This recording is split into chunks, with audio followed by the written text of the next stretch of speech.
the party master on Up and Go, The Bridge, 99 FM. Good morning.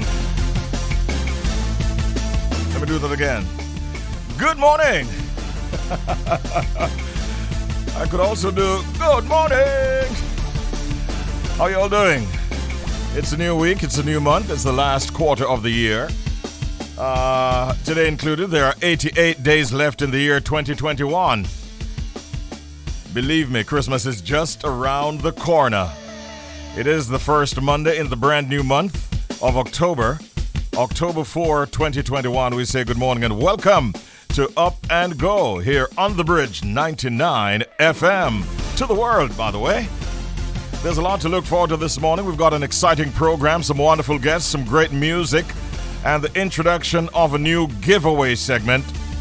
A giveaway segment that allows us the latitude to offer US dollars and Jamaican dollars. It is the first time in the history of broadcasting in Jamaica that a feature is going to be unleashed on the nation that allows you to earn US dollars, live cold cash, and Jamaican dollars at the same time. I'll tell you more, but right now it's 6:03. Good morning and welcome. Time for us to take a look at some headlines across the bridge. It happens at this time every weekday morning during Up and Go. We take a look first of all today at the Jamaica Gleaner. Long wait for Approved Access to Information Act, says Morgan. Minister of State in the Ministry of Education, Youth and Information, Robert Morgan, has blamed a packed legislative agenda for further delays in the long-awaited amendments to the Access to Information ATI Act. Speaking on the final day of the Right to Know Week 2021, Morgan said the amendments to the ATI Act, for which the Press Association of Jamaica PAJ has been pressing since 2011, are not likely to happen anytime soon. I did not expect us to have a new law until probably late 2022-2023 because the legislative agenda is very packed. I think that's a little ambitious, but I think if we push, we can get it done, he bluntly declared in response to a question from the immediate past president of the PAJ, Dion Jackson Miller. Morgan, who spoke on the importance of access to information laws and implementation to build back strong institutions for public good and sustainable development, explained that he also has been inconvenienced. Passed in June 2002, the ATI gives citizens and other persons a general legal right to access to official government documents that would otherwise be inaccessible. And over on the Observer newspaper today, 50 flights a week. Minister Bartlett says several airlines to operate non-stop service from Canada this winter.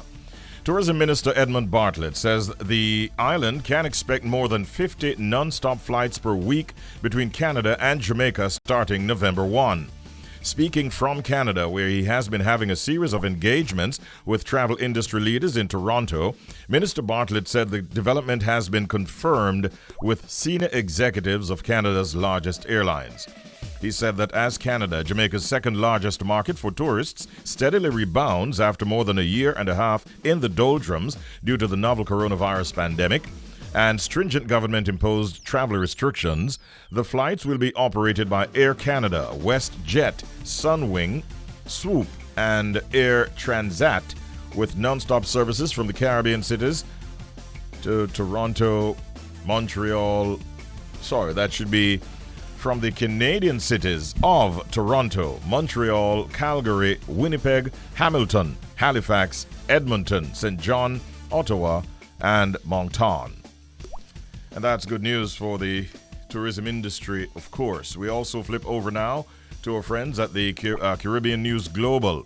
Caribbean Export, UWI to partner on trade and investment. The Caribbean Export Development Agency and the Sridath Ramphal Center for International Trade Law, SRC, have agreed on a framework to partner on a trade and investment research agenda on October 1, 2021. The two organizations signed a memorandum of understanding, MOU, to officiate a long-standing relationship and the implementation of an internship program.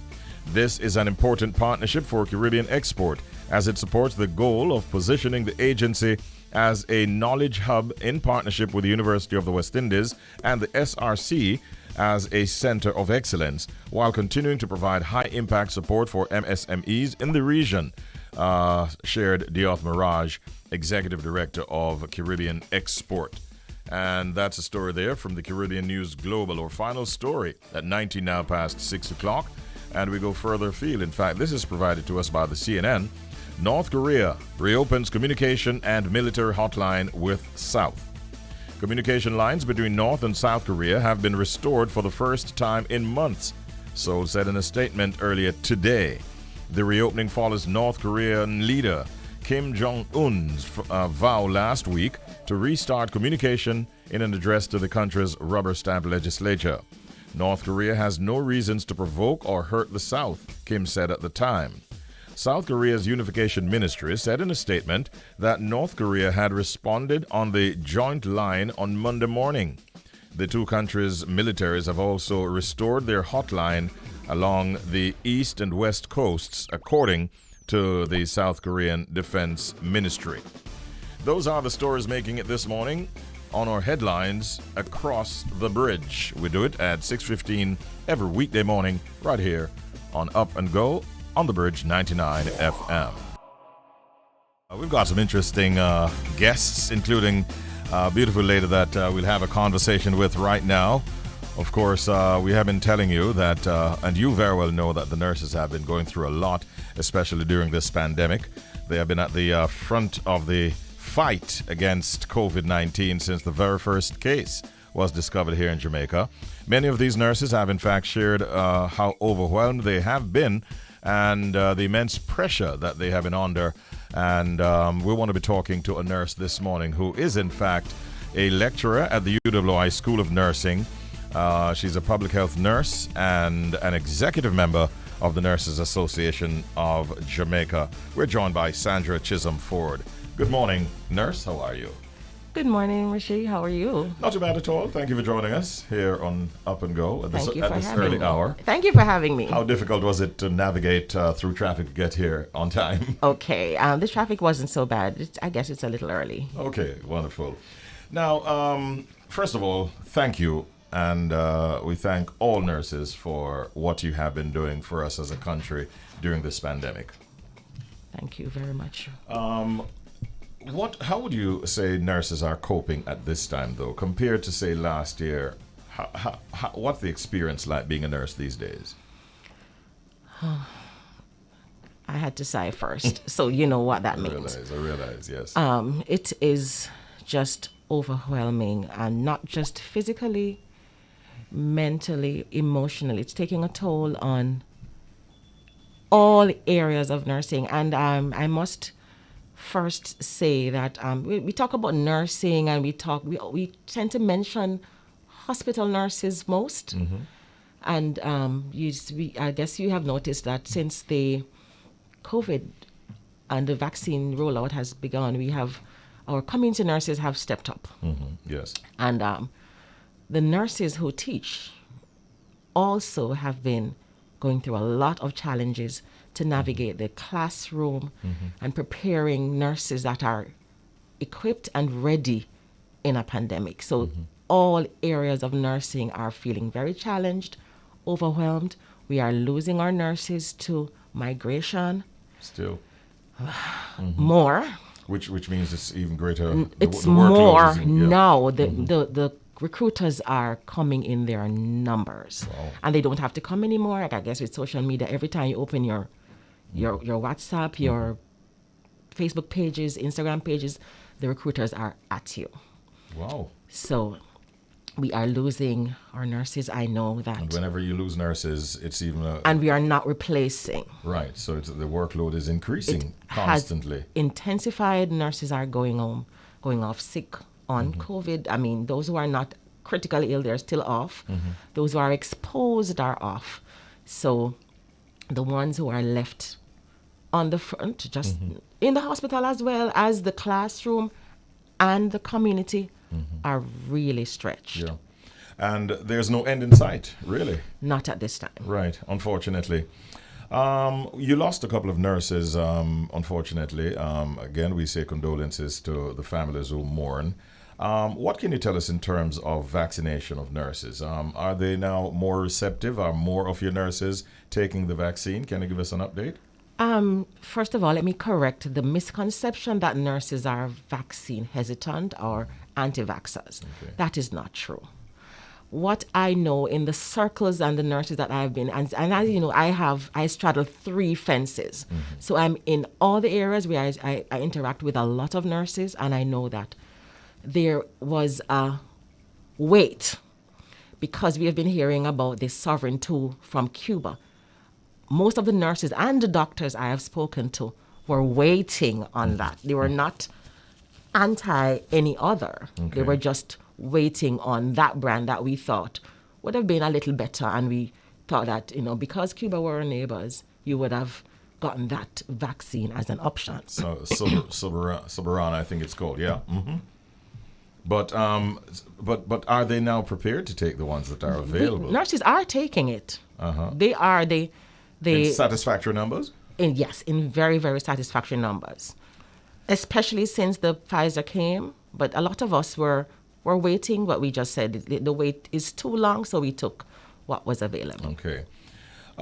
Some are of the view, nurse, that the nurses were not accepting the vaccination, so to speak, even if there are 1 or 2, that they're setting a bad example. How would you respond to that kind of criticism?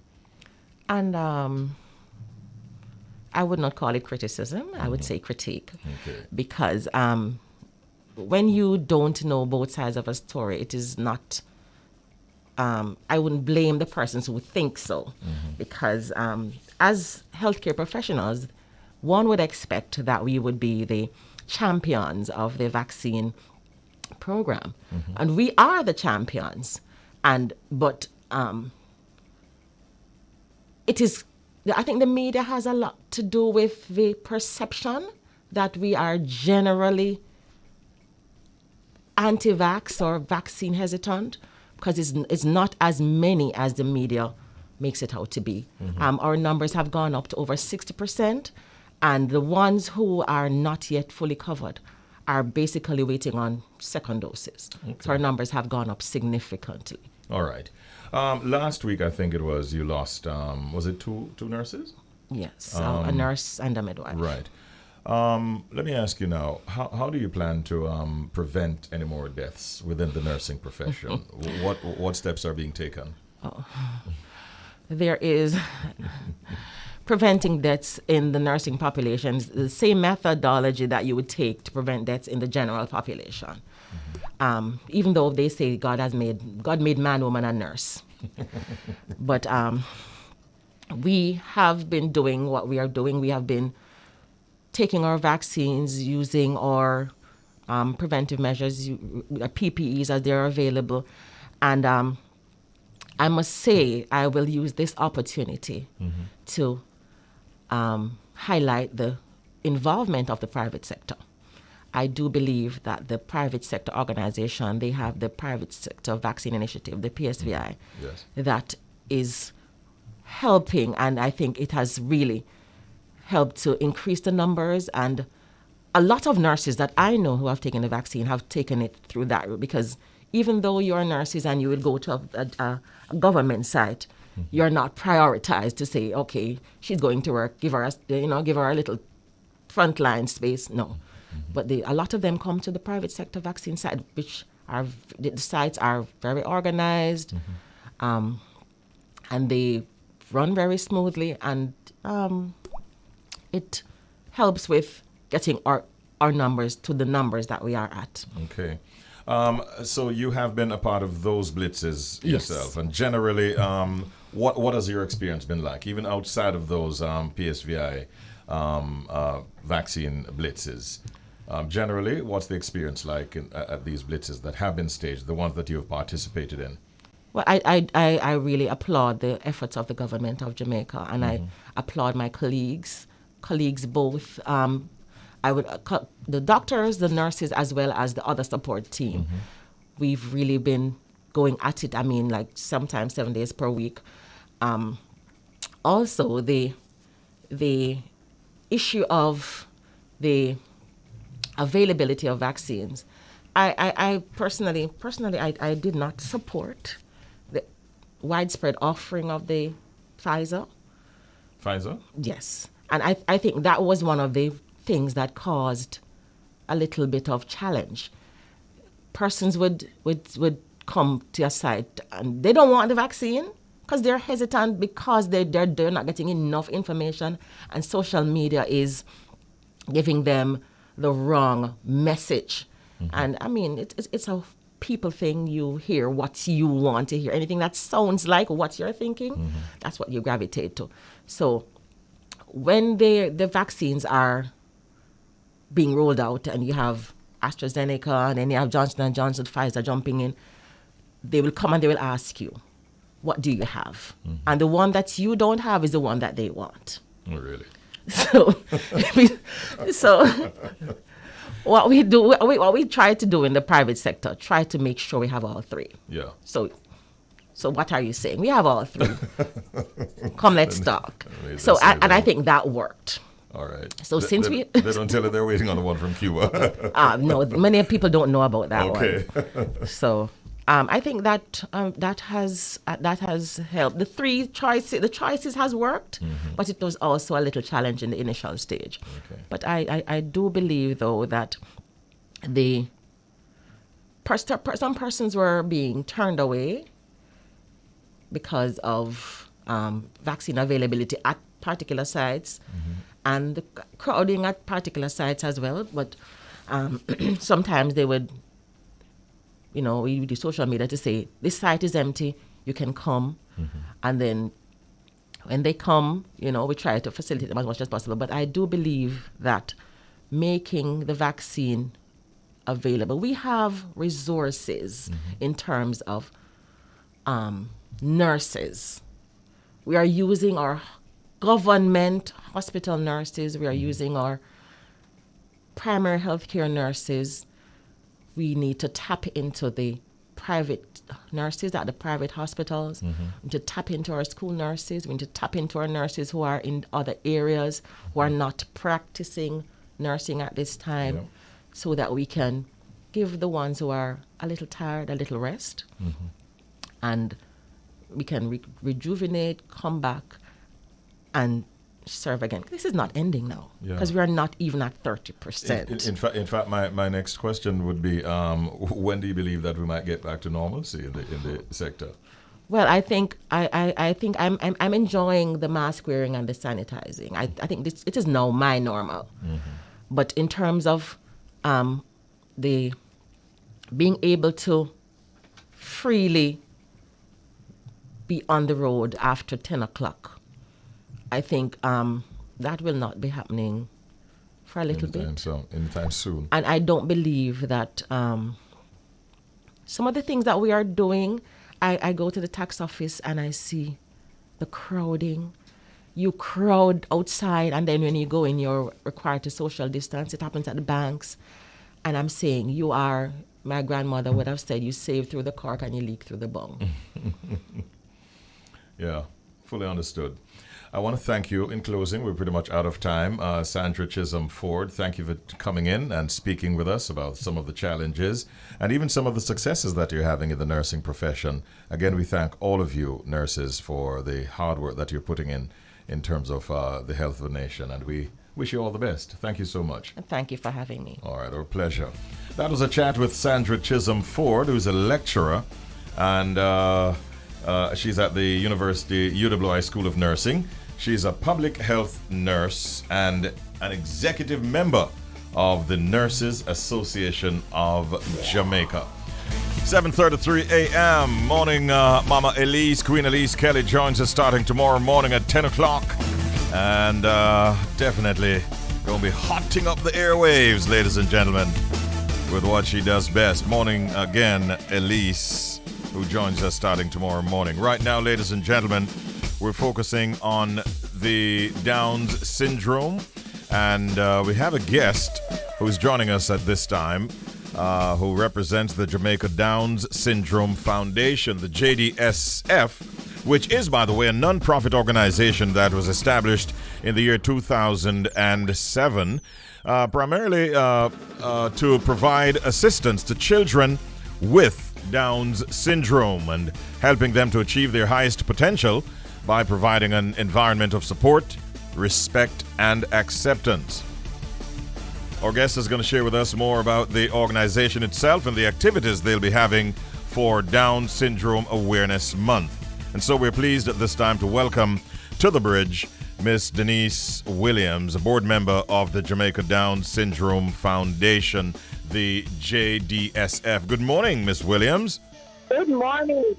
And welcome. How are you today? I'm fine.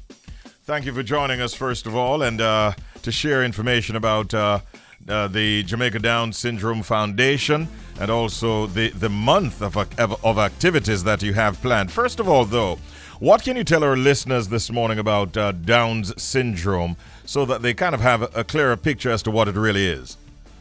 All right. Well, Down syndrome is a condition that happens spontaneously, and the studies show 1 out of every 800 babies that are born each year will have Down syndrome, okay? So it's not a curse, it's not something the mother didn't do right, it is just one of those occurrences that happens in nature. So my son, he's 11, he has Down syndrome. And the very best thing you can do yourself and your is educate. Educate yourself about the condition of Down, how they learn, what to expect, what you can do to make your life better, their life better. So education. All right. Are you still there?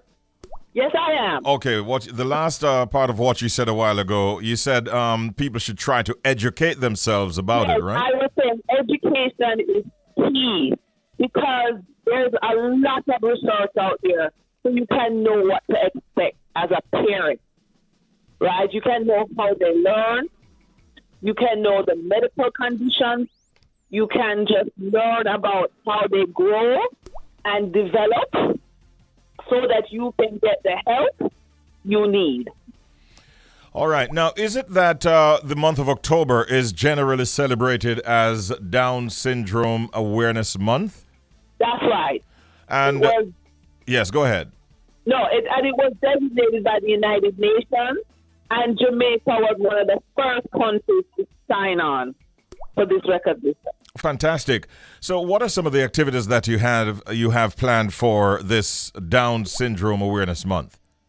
Right. So, of course, because of the pandemic, we will be having a lot of activities online. So we have several parent education seminars coming up. The first one is on speech therapy, because speech is one of the big areas in Down syndrome. The speech development, lags behind other children, so that's something we recognize. We will also have other presentations. So I would recommend persons get in touch with the Jamaica Downs Syndrome Foundation for the schedule of activities so they can get the login, and all of them are free, so they can get the login details. All right, and you're seeking the participation of the public on activities during this month, eh? Absolutely, because awareness is not just parents and immediate family. It's the entire population, right? Because if we build an awareness and acceptance of children with Down syndrome, then it won't be difficult for teachers and coaches and, people in the supermarket or that, anywhere, to just treat them as normal people. Ms. Williams, being a parent of a child with Down syndrome, I'd like for you to highlight some of the challenges that you face. Yes. My son was born with a hole in his heart, and his heart valves were, I guess, lean to the side, for lack of a better medical description. And he had sleep apnea, as a result of having very small lungs. So sleep apnea, you're constantly, you basically have the parents eat with one eye open because you would stop breathing. Additionally, there is the fact that, he's what you would call a slow learner in the traditional sense.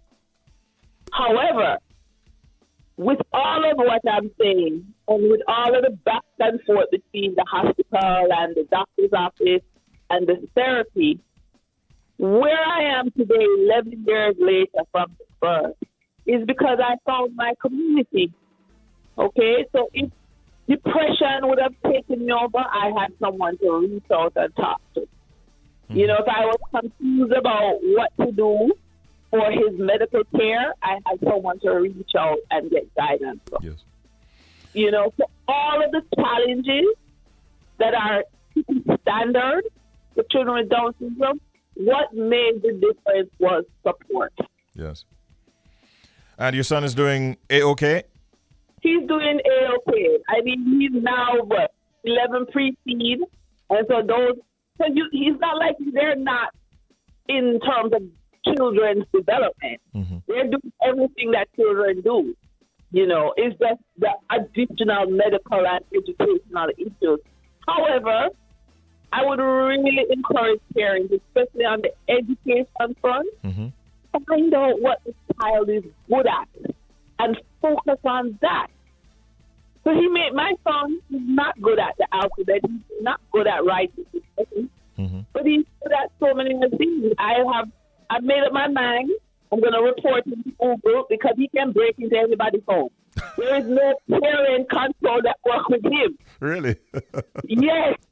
He's getting into any password being him. So you are in fact working with his strengths. Yes. All right, sounds good to me. We really are happy to be able to pass on the information to the public because I'm sure greater awareness is needed as it relates to disabilities like Down's syndrome. I wanted to ask you before you go as well. Can persons are you accepting volunteers to contribute to the organization? Absolutely. Yes. We need person with ideas. We need person who can, help us send a message far and wide. So many of 85% of our parents are single mothers who are at the clerical level in terms of income. And so where we can get support and about, say, 65% of our members are outside of Kingston. So where we can get support, we can get care packages. We can get persons, to tutor the children. We can get technology support where we can have persons who are willing to volunteer to host seminars to educate, the mummies and the daddies. We are very grateful for any help we can. And again, where can the volunteers make contact?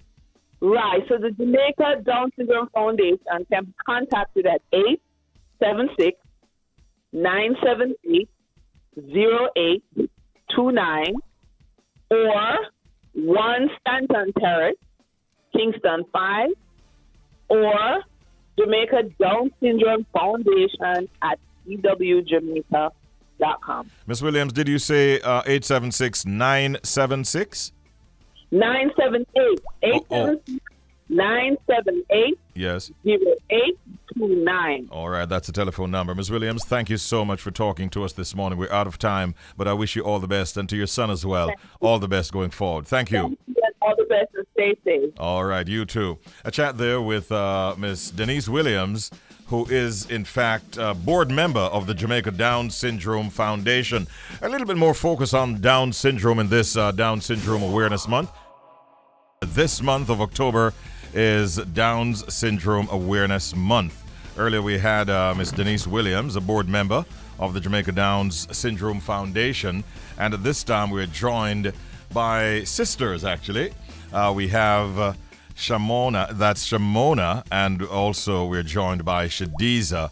We'll speak with them in a moment's time. Just to let you know that Alicia Shadeeza Buckley is actually living with Downs syndrome, and that is a genetic disorder caused by a baby being born with an extra chromosome.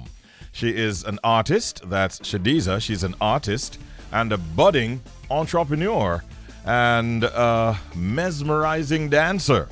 I didn't get to find that out yet, Shadeeza, but maybe we will. And she's got a big smile, as you, if you're watching us live, can see, right? And Shadeeza has developed her art skills at Sanaa Studio in Kingston with the full support of her family. This morning, she's accompanied by her sister, Shamona McBean. Good morning, ladies, and welcome. Morning. Thanks for having us. That is Shamona. Good morning, Shadeeza. Good morning. All right. Thank you for joining us. All right. So, Shamona, I think I want to start with you this morning. First of all, what should Jamaicans know about persons who live with Down syndrome? Well, just like any other disability, their persons with a disability are different. And for Down syndrome, as you see someone Down syndrome, it's visible. You can see it. And so we just want to tell Jamaica that, hey, listen, we're just like you. We're a little different, but we're just like you. A person with Down syndrome has a few challenges in learning. So they learn at a slower pace, but they do learn. And as you can see with Shadeeza and other persons with Down syndrome right across the world and in Jamaica, they're entrepreneurs, they're dancers, they're models. And so, just give us a chance. Yes. What are some of the challenges, though, that Shadeeza faces when she has to interact, especially with the public? Well, of course, first of all, her disability, Down syndrome, is visible, and so persons stare. Oh. And because sometimes they have not been exposed as a country, we're not there yet with awareness and including persons with disabilities as yet. We're trying to get there. We are closer, though, than we were 10 years ago. So we're happy for that. Yeah. But we're still trying to get there. And so they stare. Some persons kind of walk a little wide. But I must say, there are others who will come over and they will speak with Shadeeza. And Shadeeza has made many friends that way. Really? She's quite popular, yes. So persons react different in different ways. They do. Generally more positive than negative, would you say? Yes, I would say more positive, yes. Now, I understand that Shadeeza is a budding artist. Is that correct? Quite so. Shadeeza, are you a budding artist? Yes, I am. Yes, she is. And by the way, do we have some of our paintings in the studio? All right, we're going to show some of them to our listeners, those who can actually see us as you're watching us via our website, www.thebridge99fm.com. Shadeeza, when did you actually know that you love art? I love art because art is it's wonderful. It's wonderful. Yes. And so you developed a love for it. And I love art, and I'm an art teacher. She tell me, wow, Shadeeza, you're a good artist. I am. That's what people tell you? Yes. They actually tell you that you are a great artist? Yes. Oh, that's fantastic. And you know something? I'm going to also tell you that you are a great artist. You did that painting in your hand? Yes, I am. She's fantastic, Shamona. Yeah, let me see the one you have over there. This one is a panda. That's a panda. Yeah, this is a panda. Shadeeza, you did that? Yes, I am. How long now has she been doing this, Ramona?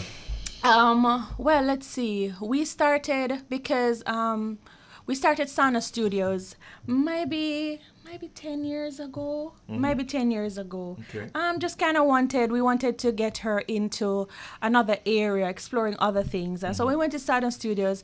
These classes were pottery, jewelry making, and the painting. And we realized how good she was at it, and she just fell in love with it. She's a natural. I would say so. I would say so. Let me ask you, before I get back to Shadeeza, Shimona, what would you say to persons who are somewhat insensitive to individuals who are having challenges with disabilities?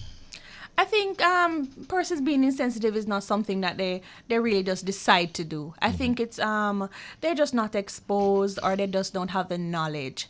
And so because they don't have the knowledge, we are encouraging our fellow Jamaicans to become knowledgeable. Just find out about Down syndrome. And we're appreciative of this time to speak with the Jamaicans through 99 FM to just let you know. We're happy to have you, actually. Thank you yes. so much. And just to let persons know what we're about, what the disability is about, and that we are just like you. Now, I see about 2 or 3 pieces that you've brought into the studio, but where can other pieces that were done by Shadeeza be found? Where can her works be found? All right. You can find Shadeeza's paintings and you can follow her on Instagram. She has her own Instagram page. So it's just her name you need to remember. Spelled Shadeeza. Right. So Shadeeza Buckley. Okay. That's our Instagram page. And her website, shadeezabuckley.com. Right. Okay. And you'll find all the paintings, and you'll see Shadeeza too. Wow, this is fantastic. Shadeeza, you know what's going to happen now? A lot of your paintings are going to become in demand. So I hope you have quite a few pieces. You do? Yes. Or if not, you'll have to be painting 24/7 to meet the demand. Are you prepared to work longer hours to meet the demand? Yup. Yup. All right, so you enjoy doing your paintings, right? Yes. I understand you also love music. Is that true? Yes. Who is one of your favorite artists, Shadeeza? You have many, right? All right, which one comes to mind as one of your favorite artists? She's thinking. Yes, who do you like? Who do you like? Which song do you like to listen to? It is and Lady Gaga. Oh, Lady Gaga. You love some Lady Gaga, huh? All right. We might drop a Lady Gaga for you sometime this morning. But it really is good to meet you, Shadeeza. I'm really, really impressed with your paintings. Just hold it up so that those who are watching can actually see. Don't cover your face. Just hold it aside, yeah. Those are some of the paintings that she has done, and they are beautiful. I'm really, really impressed. And I think you're going to get a lot of support for this. And all the prices and so on will be on the website. They're and so up, on. yes. Yeah. Shadeeza, keep on keeping on. Proud of you. And all the best for the future. Thank you. And good to meet you. Thank you. All right. And Shimona as well. Thanks for taking her in. And best wishes to all of your family. All right? Thank you so much. Thanks for having us. All right. Wonderful. Take care. Just to remind listeners before you go off the website. Yes. All right. So the website is just Shadeeza's name. Shadeeza, ShadeeZa,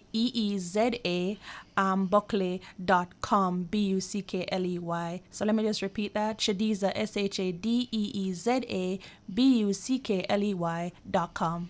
Wonderful. Good to meet you, ladies. Have a good day. Thank you. All right. That was really cool. And quite impressive as well, the kind of works that Shadeeza, who is challenged with Downs syndrome, is putting out. And we are absolutely impressed. Thanks for coming in. Have a great day. Right now, ladies and gentlemen, it's time for us to get inside of our money giveaway. It's a dual cash giveaway. Dual meaning 2 currencies can be won as the competition progresses. It is Bridge 99 FM. This is Up and Go with Richie B. And the jackpot starts at US, like United States dollars, $99 US. That is where the jackpot starts. And it continues to climb every day that we don't have a winner by Jamaican currency, $99 Jamaican. So it's a fun way for you to win money, but you have to do some work. We've been telling you all morning long that you have to put in some work if you're going to get the cash. We've got loads of it. And so at this time, if you can identify, we welcome you to the Secret Sound game. And if you can identify this sound, it means that you could win some money. What sound is that? OMG, can you figure that out? Give us a call right now if you can. 876-676-4996. They say I tend to say the number too fast, so I'm going to slow it down. 876-676-4996. Let's take our first call. Good morning. Good morning. You're on the air. Who's calling? This is Trevor James. Trevor James. Where are you calling from, Trevor? I'm calling from Linstead. Trevor James is in Linstead, St. Catherine. And you're trying for our dual currency secret sound game, right, Trevor? You got that right. Okay. I sense a bit of confidence in your voice, Trevor. I think I got it. You did some work. I did some work. I did some research. I listened to about 20 different sounds. What kind of research did you do? You listened to about what? 20 different sounds in the neighborhood. Oh, boy. And you think now that you have come up with the one that is going to be taking you to the winner's enclosure. Yes, I think so. I think I'm going to win this one. All right. Well, Trevor, it would be quite something if on the very first morning that we're starting this brand spanking new feature, the first call actually walks away with US $99 here on Bridge 99. Well, listen one more time to this sound, and then after which you'll tell us your answer. Listen.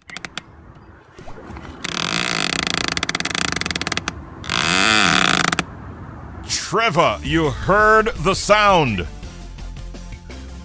You're from Linstead in St. Catherine. Yeah. It's the first morning of this new game, and you're going after US $99. Trevor, Yes. Mr. James, what Yes, is your answer? The answer is a waka. A what?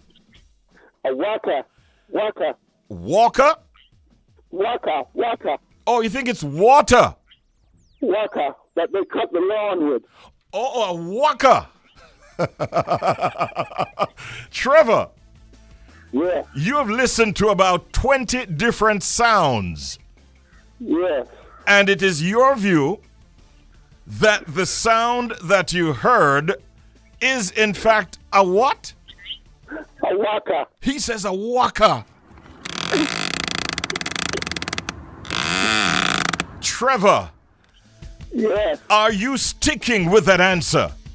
Yes, I'm sticking to that answer. Let me- Most definitely.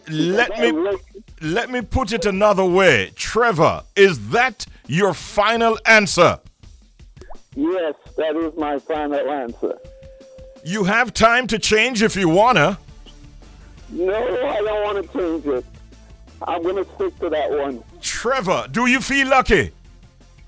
I feel lucky because I played this morning. Listen, man, I can't do anything else. Trevor, ladies and gentlemen, Mr. James is from Linstead in St. Catherine. He's the first caller in the new Secret Sound game, the first and only dual currency cash giveaway program in Jamaica and in the region. He's going after $99 this morning. And Trevor, you know what? What's that? You are... Do that again. My goodness. I don't believe this. Trevor, you are wrong. Oh, my God. Sorry, man. All right, so what we can share with you, most of you would have already heard about the situation as it relates to Richie Stevens. And there's an accusation that was made by a young lady out of Singapore. And he has subsequently also put out a statement.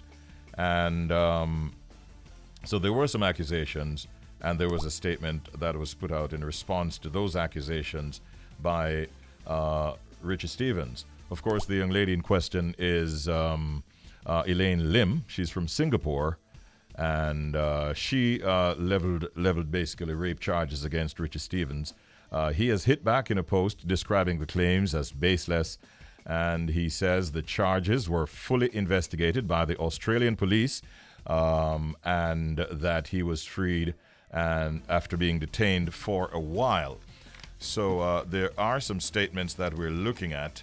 Of course, these are legal matters. And Richie Stevens has, in fact, denied the sexual abuse accusations made by the Chinese entertainer and entrepreneur Elaine Lim. Well, she on Friday, she's also a beatboxer, an art educator, and former soldier in the Singapore Armed Forces. She uploaded a video to YouTube in which she alleged that she was sexually assaulted by the Jamaican entertainer on November 12 and 13, 2019, during the Australian leg of the Jamaican Flavor Tour. This happened in 2019, and here we are in 2021, and she says, I still remember. And while she was making that post, she was seemingly teary-eyed. In his own YouTube video posted in response to Lim's claim, Richie Stevens said a thorough investigation was done by the Australian police, and at the end of that investigation, the claims were found to be simply baseless. And further, he had conversations with a local media entity along with his attorney at law, Christopher Townsend. And he also stated at that time, we understand that she did a rape kit, and then there was a thorough investigation, a major investigation, and at the end of it, her claims were baseless. So this is why I have taken a minute to put out my video in response to her so people can understand the real truth, said Richie. And he was referencing the video that he shared, which was also posted to his Instagram account. And Richie Stevens has described the relationship with Lim as strictly professional. All right, 9:02.5. By the way, coming out of the United States, we see where law enforcement sources are reporting that a statue of George Floyd in Union Square has been vandalized with paint not even 48 hours after it was unveiled to the public in what was described as an emotional ceremony. The statue, which is one of three, including Breonna Taylor and John Lewis, was smeared with what appears to be gray paint.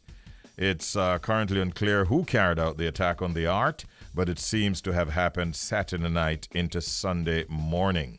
That is not good news at all when you think of all that happened, not just to George Floyd, but all of that has happened in terms of race relations and police and citizen relations. And now that the statue has been unveiled, not even 48 hours later, it has been vandalized. Not good news at all. Right now, it's 11 minutes before the hour of 9 o'clock. Let's see how the roads stay right here in Jamaica. Mark the Dread, do we have him? Morning, Mark. Yeah. Morning, Richie B. All right, welcome to the program. Up and go is what it is. How is Old Harbour this morning, Mark the Dread? On the bridge. Old Harbour is not in a good mood, Richie B, at this moment with traffic. Jam-packed? I'm telling you, Richie, even sometimes the traffic, reach our gutters. I'm telling you, it is not good for Old Harbour right now. Old Harbour needs some outskirts road that people can use to travel. You're saying that the traffic line extends from Old Harbour to gutters? Yes, Richie. I'm telling you, we need a stoplight. Richie, even Friday, I have a part of my car for hours to move. I'm not moving it. Mm-hmm. Right now, the traffic is from Sharp Lane to come to Old Harbour at this present moment as I speak to you. So most of the traffic is going into the town of Old Harbour, not leaving out of the town, right? Going into Old Harbour. Yeah. Wow. So it's crazy out there this morning, it sounds, Mark the Dread. I'm telling you, Richie, if you need to travel out of Old Harbour to reach on time, you have to leave Old Harbour early before time. You cannot sit and say you want to go somewhere 8 o'clock and wait till 7:30 to leave. You have to leave like 6 o'clock, 6:30 to get out of the town. So the word this morning is it's bumper-to-bumper traffic in Old Harbour at this time. Yes, Richie B. All right. Mark the Dread, thanks for the update. Be safe and be careful, all right? Okay. All right. Big respects every time. We're peeps in the streets keeping us updated. Wow, it looks like a lot of traffic happening after the lockdown day of yesterday. If you recall, earlier on, we also heard from our friend over there in St. Catherine that it was jam-packed going into Spanish Town. And, of course, Ron out of Montego Bay also reported some of those kinds of situations. in addition to some road conditions that he highlighted. And now Old Harbor is also having heavy traffic. Richie B, the party master, on Up and Go, The Bridge, 99 FM.